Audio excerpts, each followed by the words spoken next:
I tease my wife quite often. I'm an introvert, so when I want some time alone, I go to the beehive. Nobody follows me. So, that's a good added benefit if you guys are introverts. Yeah, stinging a little. So this passion for bees, it's grown like wildfire the last couple of years. Is that how you've seen it? Yeah, it's gone crazy. And I think a lot of people are wondering about the bee problems, the colony collapse disorder, and so they're wanting to help out. They're wanting to do something. I had a presentation for you, and I think it's too long, so I'm going to go through it fairly quickly and leave time for conversation. I'm a much better conversationalist than I am a speaker, so I would rather more audience interaction. So I'm going to go through it fairly quickly, and if you have a question, raise your hand. If I'm going to go through that, I'll let you know. We'll cover that. But I encourage all the questions we can get. So I'm with BeeLanding.com. We are a 35-acre family business in the Ozarks, where we raise bees and chickens and garden, and we've created kind of a little honeybee sanctuary there. My son Austin here is my techie. He hooked the computer up. And Ethan, my son, is the cameraman. My wife and other son and 2 daughters are down manning the booth. Oh, my mother-in-law's back there. She's put up with us on this trip. We've been up to Washington, D.C. and over here. So it's quite enjoyable. So BeeLanding is, we experiment with bees there. We have a lot of experimental hives we've gone through the years. And this is one of them. It's a stretched out little top bar hive with a whole bunch of different colonies in it. Colony collapse disorder, a lot of people talk about, so I'm going to kind of go over it fairly briefly. 30% of the bees die on average. Is that pretty close, Mr. Sanford? That's every 3rd bite of food you eat. Depends on the bees to pollinate it. So it's quite important that the bees stay alive. They've been around for 10 million years without our help. And I'd like to kind of visualize with me for a minute what it was like. In nature, when you've got a big, strong colony, roughly 20% of those bees are drones. A big, strong colony produces these drones, and these drones will go out to the neighboring colonies, and sometimes they've even been known to make stopovers in different colonies and keep going. So they spread their genetics far and wide. They show up to breed the virgin queens. And because they're from this big hive, that's nature's way of saying this hive needs to be spread far and wide. So they show up to, they get a congregation of drones when the virgin emerges, when she goes on her mating flight. When she takes off on the mating flight, she heads straight up in the air, approximately 50 feet. And she breeds with, anywhere from I've heard 10 to 30 drones. I'd say typically 15 drones that she breeds with, and that's her only mating flight. She retains that semen throughout the rest of her life, and each cell of that semen fertilizes one of the eggs that she lays. So, as how nature's doing this is she's flying like crazy up there, and the top few drones that are really good get to breed with her. If the drones have been hanging out with the neighborhood clan smoking pot and sitting around, they're not going to make the flight. You remember the old song in the 80s, I was stoned and I missed it? That's what will happen. So the best drones get to breed with that queen. And this is how nature's been improving genetics for years. And I think it's something that needs a lot of consideration. Covered that. I've labeled what I call the 7 deadly stresses that we've placed upon the bees. And I think if we remove these stresses, there's more stresses, but they're out of my control and they're out of your control. People talk about the cell towers, the electronics. They talk about the genetically modified crops. Those are not in my control, they're not in your control today, but these 7 stresses are something we can do about it. This is a typical sheet of foundation that goes inside of a standard beehive. And it turns out the size does matter after all.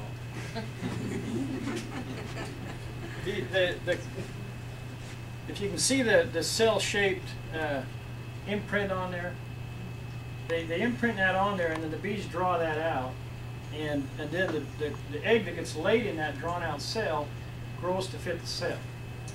And somebody 80 to 100 years ago came up with the right idea, and they've incrementally changed it through the years. But somebody came up with the idea that if we make that foundation bigger, the cell will be bigger, we'll have bigger bees, and bigger is better, right? So the bees, the commercial bees today, are bigger than their natural cousins. And it seems like a little thing, but what it's done is it's added an extra 12 hours to the time it takes the bees to cap off that cell after the egg has been laid and the pupae is grown. They have to cap that off, and it gives the mites an extra 12 hours to lay their egg inside that cell. So we've got, it's aided the mite problem that's gone through the country. Now there's a lot of studies that shoot that down, and I've gone through the studies. They're not scientific enough for me, and they're not looking at the whole bee. They're looking at one problem, and that is small cell beekeeping. They've tested it briefly and said it doesn't work. Well, I'd like to listen to nature. If nature wants small cell bees, that's what I'm going to give it. Another thing, this does not allow for drones. The cells are not big enough for drones, so they have to kind of force them in and make a cap over them. Put drones in, and commercial beekeepers try to discourage drones anyway. They don't like drones around because drones have a bad rap, but they're very important. Is there various sizes of commercial foundation? There is, and they even make small cell, and some people use the small cell and swear by it. I personally like the natural cell. I like to use what the bees create.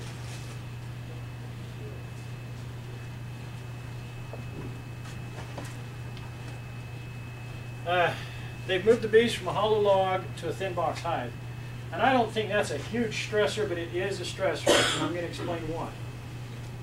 You envision bees in this hollow log. You've got this cellulose material around it, this woody material around it. And on top of it and below it, it's a cavity in there. The bees have to maintain a 50% humidity year-round and 96 degrees temperature. All this added wooded material absorbs and releases moisture as the bees. It gives the bees a battery. It helps them because they regulate the moisture in their hive. If it's very humid outside, they have to lower the humidity inside. If it's dry outside, they have to raise the humidity. And this added barrier of cellulose material helps them. It acts as a buffer, and it also acts as an insulator in the wintertime. It kind of buffer against the outside world. So I've started creating my hives thicker for that reason. Now there's a lot of natural beekeepers that still use the square boxes, and they're having great success. It's because they've eliminated the other stresses, and it's a problem that it doesn't instantly kill the bees if you do it. But add all these up, and it's real trouble. Pesticides and fungicides. I don't think there's any question that pesticides are harmful to bees, right? I was given a speech, and there was a chemist there who worked for a pesticide company, and he told me that fungicides there was no problem with using fungicides around the beehives. He agreed pesticides were not good, but he said fungicides won't hurt your bees. And he was partially right in that they may not hurt the bees, but what he doesn't realize is inside the beehive they have what they call bee bread. They bring the pollen in, and they put it in these cells, and they mix enzymes with it, and it pickles or ferments that bee bread. And then inside that bee bread grows microorganisms and bacteria very similar to our intestines. We have, I mean, without the micro activity in our intestines, we couldn't survive. And it's the same thing in the beehive, and fungicides do affect funguses. so that is a problem as well. Medications. Drug.com lists 12 chemicals listed for bees that beekeepers routinely dump in the hive. They want to kill the mites. They want to kill the foul brood. They want to kill this. They want to kill that. They want to kill all the pests. Where in nature, nature creates a strong colony, and that strong colony can fend off all these varmints. Just trust your strong colony. If mites take over your wheat colony, those genetics are, you don't want to keep those genetics around anyway. Let them go. Pardon me? Any questions on that? Breeding. I think I mentioned breeding, but before we started. Most of the bees today are bred in the southern states, where they can get their numbers up in the wintertime and then spread those bees across the country in the spring. When you buy a package of bees, even if it's from your local bee club, it generally comes from the southern states. What that's done is caused a genetic problem in this country. In nature, the bees have learned to acclimate to their area. They've learned to deal with their pests, their microbes, all the challenges to their particular area. And you're taking bees from Georgia and Florida, and you're shipping them to Minnesota. And another thing I don't like about it is whoever's selling the bees and the queens generally say, this is a super bee, it doesn't have mite problems, it is a big producer, it's this, it's that. Nature has one criteria in her breeding program. Did they survive? The ones that survive, if it's a huge colony, they're going to send those drones as far as they can. Those genetics are going to get spread out there. In man's breeding program, they're trying to get the super bee that they can sell for the super dollar. And so I recommend against shipping, against the bees bred in southern states. Now, I understand we have a supply and demand problem. It's hard to find natural bees bred locally. So you may have to get one of those packages from the southern states. But I will show you how to regress those bees and how to deal with those bees. Turn it back to nature, if you will. You're abdicating a wild hive over commercial. I think the best genetics you can get is the swarms that you catch in your tree. Now granted, those swarms may have come out of a commercial hive, right? But it's a great place to start. And every time they supersede the queen, they infuse it with local genetics that are acclimated to the area. You want your own breed of bees. The best breed of bees for you are the ones that will survive the winter under you. And that's even nature in producing. If a colony does not produce well in nature, they won't survive the winter. The genetics are out. So you don't need to get a super bee that's a super producer. That nature does that for you already. Artificial insemination. That's how they breed the queens down there. They get a colony that's got a whole bunch of drones, and they like the qualities of this colony, and then they have a bank of queens, and they bring them all through the assembly line, and with a machine they breed this queen with the drones they want. Sounds kind of barbaric. Bragging rights, I covered that. Shipping from the southern states. Didn't I just cover that? Oh, breeding. I covered. That's kind of tied in with breeding. I got ahead of myself there. But I want to reiterate. Local bees is what you want.